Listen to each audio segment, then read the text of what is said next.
Bonjour, bienvenue à toutes et à tous sur Cocotte TV. Aujourd'hui, nouvelle présentation qui porte sur un boîtier de type cube au format micro ATX qui provient de chez Corsair et qui se nomme Carbide R240. Un boîtier qui mesure 397 par 260 par 320 mm, le tout pour un poids de 5,6 kg et qui sera vendu aux alentours de 85 €. Il propose de la place pour une carte graphique en 290 mm de long. On pourra mettre 3 disques durs, 3 SSD. On pourra également installer un nombre maximum de 9 ventilateurs. Bref, on le voit, beaucoup de possibilités pour un boîtier qui reste malgré tout au format micro ATX, avec la possibilité de mettre le boîtier à l'endroit ou à l'envers, avec un petit logo qui tourne. Vous verrez ça tout de suite. Maintenant, c'est sur Cocotte TV. Nous voilà donc devant le R240. Clairement, ça ressemble au 540, juste un tout petit peu plus petit. On a la version blanche, donc pour la vidéo, c'est pas forcément ce qu'il y a de mieux, puisque on va prendre un petit peu de mélange avec les fonds et les bords qui sont blancs. Reste que cette version est absolument super belle, avec son mèche noire, son logo noir. Ça vient pas mal contrasté, et vous le verrez quand on le passera sur le dessus, on a aussi une fenêtre, donc ça permet d'avoir vraiment un contraste qui est sympa. On pourra en plus tourner le logo, ce qui veut dire qu'on n'aura pas l'impression d'avoir mis le boîtier à l'envers. Donc la face avant, classique, grille en mèche, filtré, avec derrière deux ventilateurs de 120 mm, des AF à 1800 tours par minute, logo de la marque, reset, diode d'activité, power on, entrée, sortie audio et deux USB 3.0. Si on passe sur le premier côté, on découvre donc la fenêtre en plexiglas qui est fumée, qui vient donc bien contraster avec le noir et le blanc. On va tourner un petit peu plus le boîtier. On voit que si on tourne ce dernier, on a une large vitre qui va donner une belle vue à l'intérieur de ce boîtier. On continue à l'arrière. On va découvrir justement les deux compartiments, puisqu'on est sur un boîtier de type compartimenté. On va avoir ici deux emplacements en 80 mm, l'emplacement de la plaque IO-Shield de la carte mère, 1, 2, 3, 4 slots d'extension avec des caches ajourées non soudées. Ici, une trappe de fixation. De ce côté-là, l'accès à la cage HDD, on a 3 emplacements, il suffit de retirer les vis à main, on y reviendra un peu plus tard quand on aura retiré tous les panneaux du boîtier. Et ici, l'emplacement de l'alimentation. Au niveau de l'alimentation, on pourra mettre un modèle en 200 mm max. On revient sur la hauteur CPU, 120 mm max au niveau de la hauteur CPU, et au niveau des cartes graphiques, mais on vous le redira tout à l'heure, 290 mm max. On continue notre petit tour avec le côté droit. Sur le côté droit, on va trouver un filtre qui est aimanté, qui permettra d'installer un ventilateur en 120 mm sur une grille au design type nid d'abeille. Comme on vous le disait, si vous rajoutez les petits pieds en caoutchouc, vous voyez dans le bundle, on a des petits pieds en caoutchouc à rajouter et à coller. On a des emplacements qui sont marqués ici, donc vous voyez par exemple, on pourra mettre 4 pieds comme ceci, et ainsi installer le boîtier comme cela, donc dans l'autre sens. Dans l'autre sens, c'est assez sympathique parce que ça permet d'avoir une vue sur le dessus du hardware, donc ça change un petit peu. On pourra, si on veut, intervertir les deux portes. Donc si vous voulez plus d'aération par exemple, et voir l'autre côté du boîtier. Ça, c'est à vous de voir.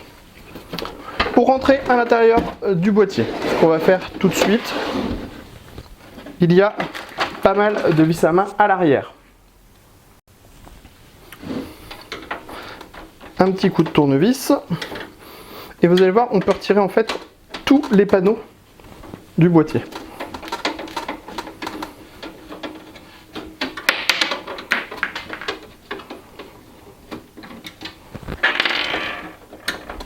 Alors certaines vis à main restent en place, sur les panneaux en acier par exemple. et d'autres se retirent comme sur celle en plastique. Ensuite, on prend les panneaux, on tire. Donc on voit qu'on a du mèche derrière, mèche qui est filtré avec un mèche plastique qui est plus fin. Les panneaux sont en plastique sur ces côtés-là, en acier ici.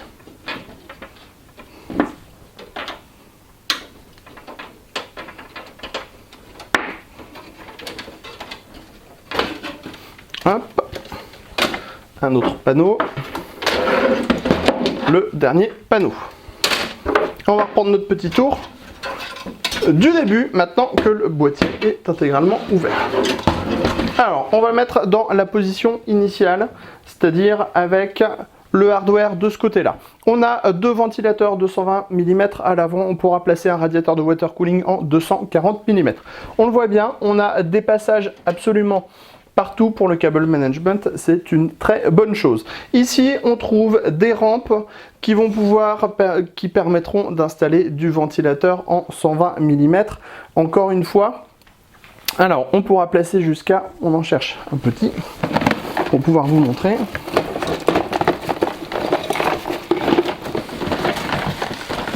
On pourra mettre un radiateur, deux radiateurs, trois ventilateurs si on retire celui-là, mais la fixation ne se fera sans vis sur les deux premières et qu'on donnera cet emplacement.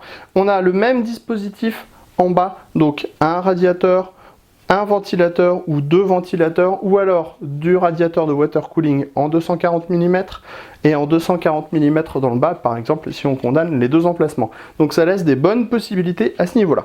Ici, on a bien un accès backplate, mais l'accès backplate est pour le moment condamné avec la cage HDD, mais la cage HDD, elle est également amovible. On finit avec les 4 emplacements, les 4 slots d'extension pour les cartes graphiques et les cartes filles.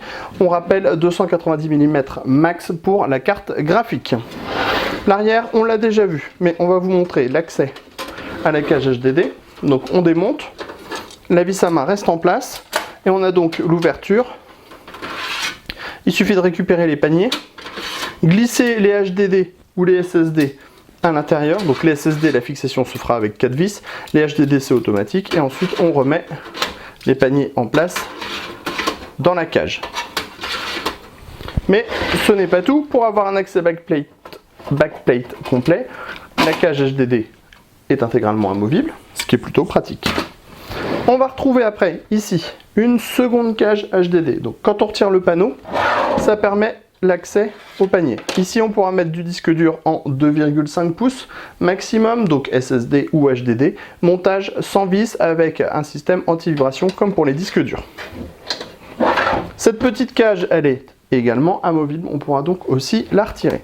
Ici, on retrouve les différents passages. Et ici, on a l'emplacement à destination de l'alimentation en 200 mm max. Ici, on retrouve les différents câbles pour l'USB, le Power On, le Reset. Donc, un boîtier plutôt intéressant pour un cube micro ATX. On vous fera un test complet de ce dernier à lire très prochainement sur cocoteland.com. On vous rappelle le tarif, 85 €. Sur ce, on vous dit à très bientôt sur Cocotte TV pour de nouvelles vidéos de présentation.